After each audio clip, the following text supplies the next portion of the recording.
आज हम अध्ययन करेंगे पशुपालन, एनिमल हस्बेंड्री। पशुपालन यानी कि कृषि के साथ साथ जो पशुपालन किया जाता है वो पशुपालन कहलाता है। इंग्लिश में इसको एनिमल हस्बेंड्री कहते हैं, ठीक है ना।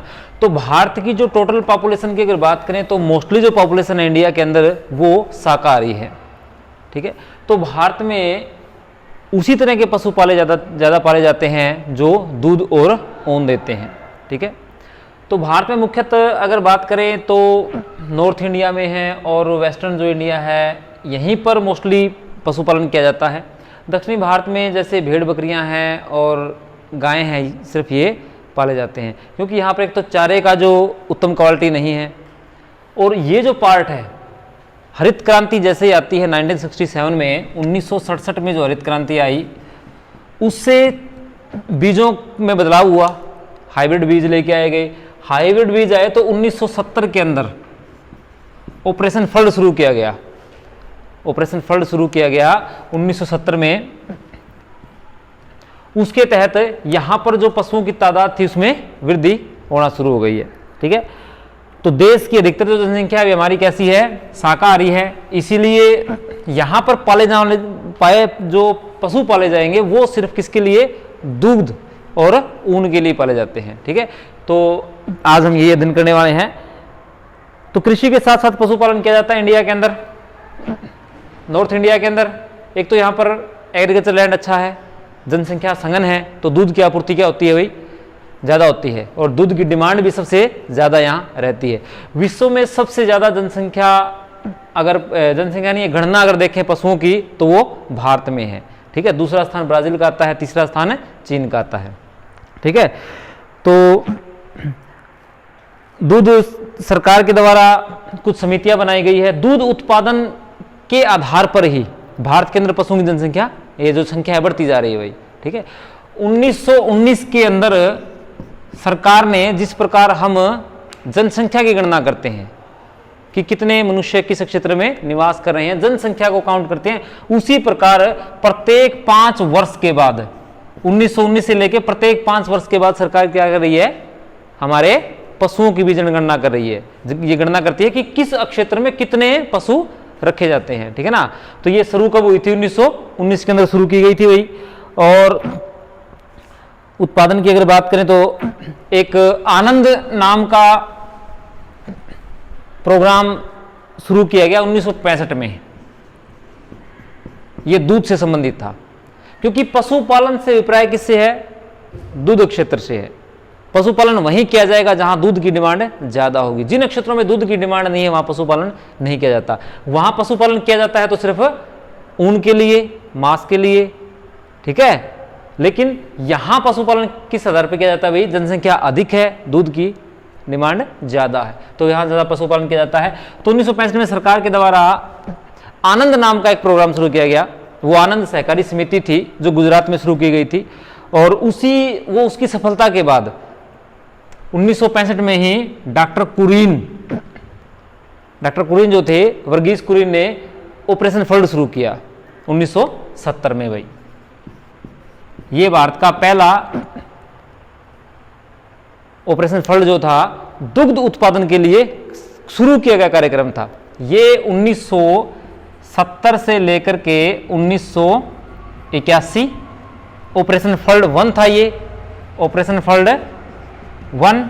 और ऑपरेशन फ्लड जो 2 आया था वो 1981 से लेकर के 1985, और ऑपरेशन फ्लड 3 जो आया था वो शुरू किया गया था 1985 से लेके 1996 तक। ये देश के अंदर 3 ऑपरेशन फ्लड शुरू किए गए, ठीक है। अब 1970 में इस दशक, इसको ही क्या कहते हैं भाई, हरित क्रांति आने के बाद क्या आई, सफेद क्रांति आई, ठीक है।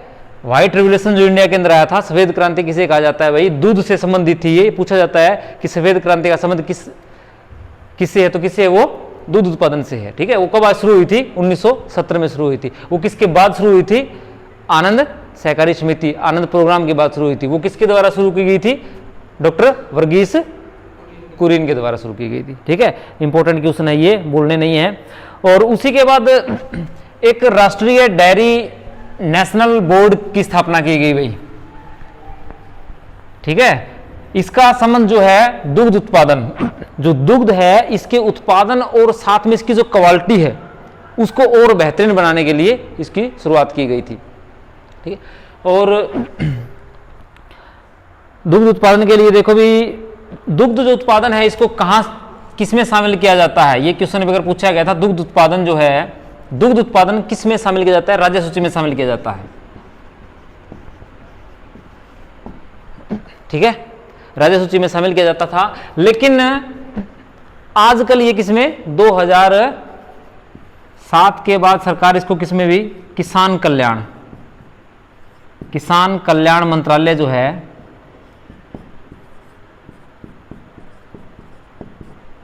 इसकी देखरेख करता है। हाँ, पहले किसमें शामिल था ये, दुग्ध उत्पादन राज्य सूची में शामिल किया गया था, लेकिन आजकल को इसका केंद्र सरकार जो है किसान कल्याण मंत्रालय जो है इसको इसकी देखरेख करता है, जिसमें पशुपालन के साथ साथ कृषि जो कार्य है उसको भी शामिल किया जाता है। ठीक है, 3 सितंबर 2014 को नई दिल्ली में 19वीं पशु जनगणना की गई भाई। अब ये 19वीं पशु जनगणना जो थी देश की, ये कब शुरू हुई थी? 3 सितंबर 2014 को पेश की गई थी। और ये कब की गई थी? ये 2012 में जनगणना की गई थी पशुओं की। पशुओं की गणना करने का जो कार्य था 2012 में कंप्लीट हो गया था, लेकिन एक पूरी सूची कब प्रस्तुत की गई, कहाँ प्रस्तुत की गई? दिल्ली के अंदर, क्योंकि भारत का सेंटर जो राजधानी दिल्ली में है, तो दिल्ली के अंदर ही एक रिपोर्ट तैयार की गई। वो रिपोर्ट कब पेश की गई थी? 3 सितंबर 2014 को पेश की गई। ठीक है, तो इसके अंदर भारत के अंदर कितने, 512 मिलियन टोटल पशु पाए जाते हैं भाई। भारत के अंदर टोटल 512 मिलियन पशु है, जो दुनिया के सबसे ज्यादा है। इसीलिए भारत को सबसे ज्यादा मवेशियों वाला देश भी कहा जाता है। मवेशी जिसके अंदर सभी पशु आ जाते हैं, दुधारू पशु भी आते हैं, बोझा ढोने वाले पशु भी आते हैं, जिससे मांस प्राप्त करते हैं वो पशु भी आते हैं। ठीक है, मुर्गी पालन की भी पालन की भी गणना की गई। 729 मिलियन मुर्गियां देश के अंदर, 729 मिलियन मुर्गियां 2016 के अंदर देश में थी भाई। 2016 में देश के अंदर 729 मिलियन मुर्गियां थी। ये भी एक गणना की गई और रिकॉर्ड निकाला गया, क्योंकि पॉपुलेशन बढ़ रही है, एग्रीकल्चर लैंड घट रहा है, तो खाने की जो समस्या है उसको किस प्रकार दूर किया जा सकता है? हमारे पास जो संसाधन हैं उनको क्या करें, हम बढ़ा दें, तभी तो खाद्यान्न के लिए आपूर्ति की जा सकती है और जो जनसंख्या इसका भरण पोषण किया जा सकता है। ये पशुपालन एनिमल हस्बेंड्री क्यों पढ़ना जरूरी है? खाद्यान्नों की समस्या को दूर करने के लिए पढ़ना बहुत जरूरी है। ठीक है, प्रोटीन है, वसा है, दूध है, दही है, सब चीजें जो कहाँ कौन प्रोवाइड करेगा, है ना? पशुपालन से तो मिलेगी हमें, क्योंकि हम केमिकल से कितना तैयार कर सकते हैं, और जो केमिकल से तैयार करेंगे वो क्या लेके आएगा? बीमारियां लेके आएगा। बीमारियां आएगी तो पहले ही लोग परेशान हैं, उसके बाद और परेशान हो जाएंगे। तो इसलिए जो पशुपालन है ये किस पे ध्यान देता है? अभी हमारे खाद्यान्न की जो पूर्ति है उसको भी पूरा करता है। ठीक है, तो देखते हैं भाई, सबसे पहली हमारी कौन सी है भाई? सबसे पहले हमारी गायें आती है। गायें और बैल, गायें बैल लगाते हैं इसके अंदर। गायें बैलों की अगर स्टडी करें पशुपालन में, अगर बात करें टोटल इंडिया की, टोटल जो पशु है इंडिया के, उसमें से किसका कितना परसेंटेज है, ये बात करें, सबसे पहले किसके? गो पशु का नाम आता है भाई। चल पहले ये पढ़ लेते हैं। गो पशु है, उसके बाद भैंस का स्थान आता है, भैंस के बाद जो हमारी बकरी, भेड़, और भेड़ के बाद किसका स्थान आता भाई? सूअर का।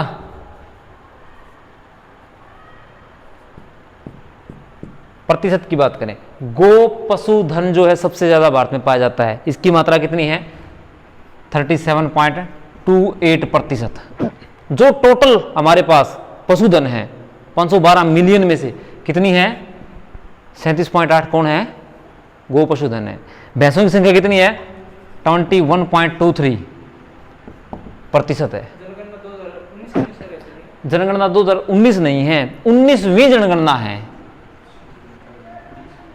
19वीं जनगणना है। 2014 में रिपोर्ट पेश की गई थी, उसके बाद 2017 में जो जनगणना ये इसकी गणना की गई थी ना, 2017 में गणना की गई थी पशुओं की, वो कोरोना की वजह से क्या हुई अब तक उसको रिपोर्ट बन के तैयार नहीं हुई है। ठीक है, क्योंकि 2017 में जो शुरू की गई थी 2019 में 20 में पास होनी थी, वो 2020 में कोरोना की वजह से वो रिपोर्ट नहीं बन पाई है। अब 2021-22 के अंदर वो कंप्लीट होगी, तब वो देश के सामने आएगी। यही पॉपुलेशन की जनगणना की बात थी भाई, हमें जनगणना जनसंख्या काउंट करनी थी, तो पॉपुलेशन किसकी वजह के आधार पर 2021 में शुरू करना था इसको, फरवरी 2021 में शुरू करना था इसको, लेकिन अब तक शुरू नहीं हो पाई है। क्यों नहीं हो पाई? क्योंकि कोरोना जो काल चल रहा है, जो इसकी वजह से इस चीज़ को डिले कर दिया गया है। अब ये 2022 में शुरू होने की संभावना है और 2031 या 32 तक हमारे पास ये रिपोर्ट बनकर सेंसस 2000 अब शुरू करेंगे, तो दो पिछले साल का सारा डाटा है, कब तक आएगा वो 23-24 तक हमारे पास आएगा। ठीक है, अदरवाइज ये क्या था, 21 में शुरू हुई है, 22-23 में हमारे पास होता था, अब शायद 23 से 24 एक साल लेट हो सकता है कोरोना की वजह से। तो ये 19वीं गणना की गई थी पशुओं की 2012 में, रिपोर्ट पेश की गई थी 14 में। अब हर 5 साल बाद करते हैं, तो 2012 में पास ये जनगणना हुई थी, अब फिर कब होगी? 2017 में होगी, 2017 के बाद कब होगी? 5 साल बाद 2022 में होगी। ठीक है, तो हर प्रत्येक 5 साल के बाद ये पशुओं की गणना की जाती है। ठीक है, तो यहाँ पर बकरी की अगर बात करें भाई, हमारे पास सबसे ज़्यादा क्या पाई जाती है? देखो, गो पशु है, भैंस इतनी है, बकरी 26% देश में पाई जाती है, 26% बकरियों का रेशो है। उसके बाद भेड़ जो है ये 12.7%, और सूअर जो है हमारे पास देश के अंदर कितना भाई? 2.01%। ये हमारे देश का टोटल जो पशुधन है उसमें इसकी गणना होती है। वैसे छोटे मोटे जो बच गए हैं वो 1% भी कंप्लीट नहीं कर पाते हैं, 0.9 है, 0.28 है, 275 है, इस प्रकार से है। तो मोस्टली पशुधन की अगर बात करें, सबसे ज़्यादा पाई जाने वाली गो पशुधन है 37.28, भैंस 21.23, बकरी जो है 26 है, भेड़ है 12.7 है, सूअर 2.01 है। ये प्रतिशत आता है हमारे किसका भाई? टोटल पशुधन का। ठीक है, टोटल पशुधन हमारे पास कितना था? 512 मिलियन, है ना। तो 512 मिलियन जो पशुधन है उसका जो प्रतिशत निकालेंगे तो इतना प्रतिशत इन पशुओं का आता है। ठीक है, उसके बाद सबसे पहले जो हमारा क्या था भाई? गाय। नंबर 1 पे हमारे पास गाय और बैल आता है। अलग अलग स्थानों में गाय को तो गाय कहा जाता है, लेकिन बैल को अलग अलग स्थानों में अलग अलग कहा जाता है। हरियाणा में इसको क्या कहते हैं भाई? है ना, बैल के साथ खाकड़ी भी बोलते हैं इसको। बस फर्क इतना है, जिसको हम घर पे रखते हैं उसको हाँ बलद कहते हैं, और जो सुना छोड़ दिया गया उसको खाकड़ कहते हैं, ओपन छोड़ दिया गया। लेकिन यहाँ पर इसको किस में काउंट करते हैं? हिंदी में गाय और बैल की पूछ की जाती है। ठीक है, तो भारत में 187 मिलियन टोटल अगर बात करें दोनों मिलाकर के, तो 187 मिलियन इनकी संख्या है, गाय और बैल की। ठीक है, तो सबसे ज़्यादा जो हमारे पास जो गोधन है ये कहाँ पाई जाती है भाई? एमपी के अंदर। एमपी के अंदर 10.7%। ठीक है, दूसरा स्थान किसका आता है? एमपी नंबर 1 पे आता है, दूसरा स्थान आता है इसमें किसका? यूपी का। सेकंड यूपी, यूपी में 10.5%। तीसरा स्थान आता है ये पश्चिम बंगाल का। पश्चिम बंगाल में रेशो थोड़ा घट के कम हो जाता है, ये 8.6% है। और पश्चिम बंगाल के बाद किसका नाम आया भाई? महाराष्ट्र। महाराष्ट्र में 8.2% हो जाता है। उसके बाद किसका स्थान आया? आंध्र प्रदेश, एपी का एपी में घटकर कितना 6% हो जाता है। और इसके बाद आता है राजस्थान। राजस्थान में ये शायद 5 पॉइंट समथिंग आता है भाई, लगभग 5% है। तो ये तो होगा सबसे ज़्यादा मवेशियों की बात है। किस जो गायें हैं सबसे ज़्यादा कहाँ पाई जाती है? गायें टोटल 187 मिलियन है, उसका 10% एमपी में है। एमपी में, यूपी में, फिर पश्चिम बंगाल में, फिर महाराष्ट्र में, आंध्र प्रदेश में और राजस्थान के अंदर। अब सबसे ज़्यादा एमपी में ही क्यों पाई जाती है गायें? इसके पीछे क्या रीजन हो सकता है? क्योंकि यहाँ की जो मोस्टली भूमि है वो क्या है? एग्रीकल्चर लैंड नहीं है। यहाँ बड़ी बड़ी नदियाँ हैं, बड़ी नदियों के द्वारा क्या है? रिवाइंसों का निर्माण है, माखड़ों का निर्माण है। तो पशुचारण के लिए भूमि क्या होती है? ज़्यादा उपलब्ध होती है। इसलिए लोग क्या करते हैं भाई, यहाँ पर ओपन जो पशुपालन का सिस्टम है वो रखते हैं। हमारे यहाँ पर ओपन पशुपालन सिस्टम नहीं है, एग्रीकल्चर के साथ रखते हैं, लेकिन यहाँ पर क्या स्पेशल पशुपालन होता है। उसी प्रकार से यहाँ भी, और महाराष्ट्र के अंदर भी। महाराष्ट्र के अंदर वो सींग जो होती है बड़े बड़े सींगों वाली, खुली गाँव वाली, और इधर गिर में जाते हैं। गुजरात के अंदर भी ऐसी कुछ गायें हैं जिनके कद छोटा होता है, सींग बड़े होते हैं, ठीक है। वो आते रहते हैं यहाँ पर एक अपने पशुओं की टोली लेकर के। हमारे हरियाणा, उत्तर प्रदेश, पंजाब, यूपी, हिमाचल यहाँ तक जाते हैं, और जम्मू कश्मीर तक लोग इन लोगों गायों को ले लेकर के, ठीक है, चराने के लिए। तो इसको भाई अगर बात करें, ये 3 तरह से बांटी जाती है भाई। सबसे पहले जो गाय हैं हमारी, उसको अध्ययन करने का है, उसको समझने के लिए इनको 3 तरीके से बांटा गया। सबसे पहले तो आती है कौन सी भाई? हमारी दुधारू गायें। दुधारू गायें जो सिर्फ क्या करती है? दूध देने के लिए इसका प्रयोग किया जाता है, बोझा ढोने के लिए, ठीक है, इसका उपयोग नहीं किया जाता है। दूसरी कौन कौन सी है भाई? भारवाही, है ना, भारवाही गायें जिसका प्रयोग बोझा ढोने के लिए भी किया जाता है। इसका दूध ज़्यादा है, वजन कम ढोएगी। इसका दूध कम है, वजन ज़्यादा ढोएगी। और तीसरी कौन सी है? मिश्रित है। ये दूध भी कम देती है और बोझा ठीक ठाक ढो लेती है, ठीक है। तो बहुत से स्थानों पे ये पाई जाती है। एक पंथ दो काज वाले काम जो है ना यहाँ करते हैं, ये दोनों ही काम, दूध भी दे जाए और साथ में ये काम भी हो जाए, ठीक है। तो ये इस प्रकार से इसको बांटा जाता है। दुधारू जो नस्लें हैं उनमें देखो लाल सिंधी है, गिर है, साहिवाल है, और एक आती है देवसानी। ये अलग अलग स्थानों पे पाई जाती है। साहिवाल जो है हमारी राजस्थान में पाई जाती है, गिर हमारी गुजरात में पाई जाती है, और देवसानी जो हमारी यूपी में पाई जाती है। और दूसरी जो है वो भी हमारी एक और बच गई है इसके अंदर, लाल सिंधी। लाल सिंधी कहाँ पर भी? पाकिस्तान की जो ये घाटी है, सिंधु घाटी जो है, तो कुछ पार्ट इसका पाकिस्तान में, कुछ पार्ट इसका राजस्थान के अंदर पाया जाता है। तो ये राजस्थान और गुजरात के सम्मिश्रण में भी पाई जाती है, ठीक है। तो ये लाल सिंधी ये पाकिस्तान में है, राजस्थान में और गुजरात में पाई जाती है। तो ये हमारी कौन सी है? दूध देने वाली है, ठीक है। सेकंड जो हमारा क्या है भाई? भारवाही गाय की बात करें, जो सिर्फ बोझा ढोने के लिए प्रयोग की जाती है, दूध कम होता है। तो इसके अंदर आती है हालीकर और खिलारी, नागौरी। नागौरी के बाद आती है पवार, भी यहां पर एक नस्ल है, मध्य प्रदेश में पाई जाती है पवार। ये भी एक गाय की नस्ल है, ठीक है। उसके बाद आती है भाई अमृत महल, गंगातिरी, खेरीगढ़ी, मालवी।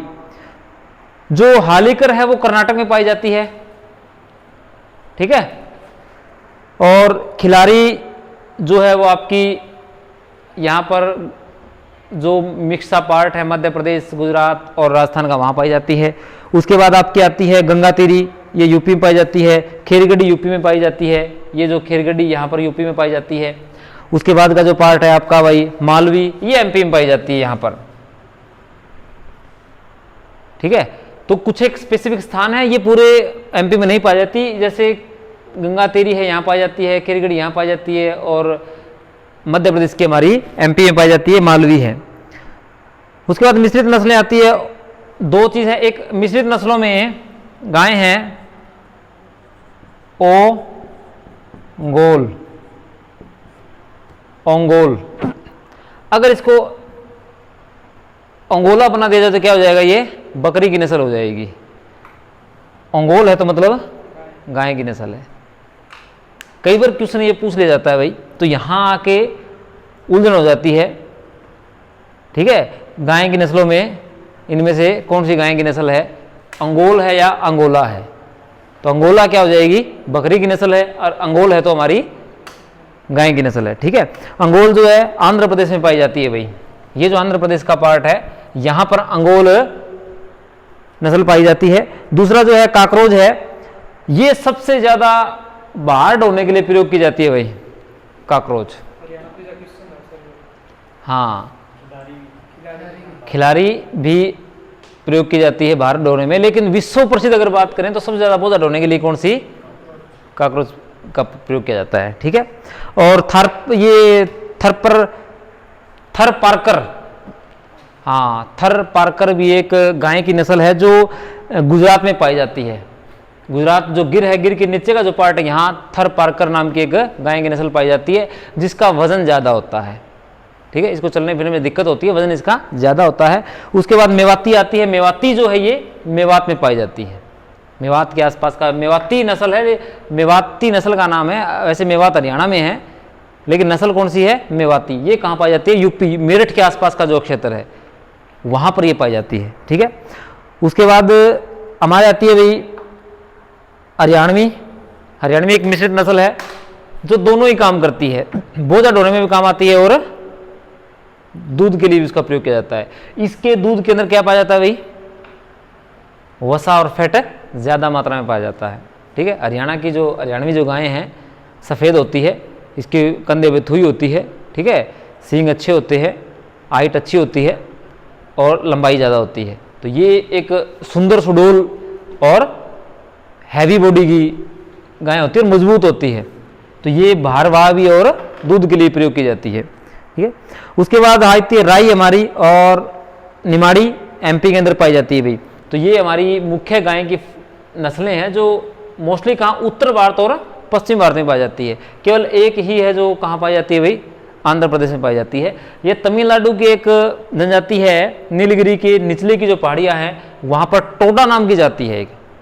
ठीक है, टोडा नाम की जो जाति है वहाँ पर भी छोटी छोटी गायें पाली जाती है।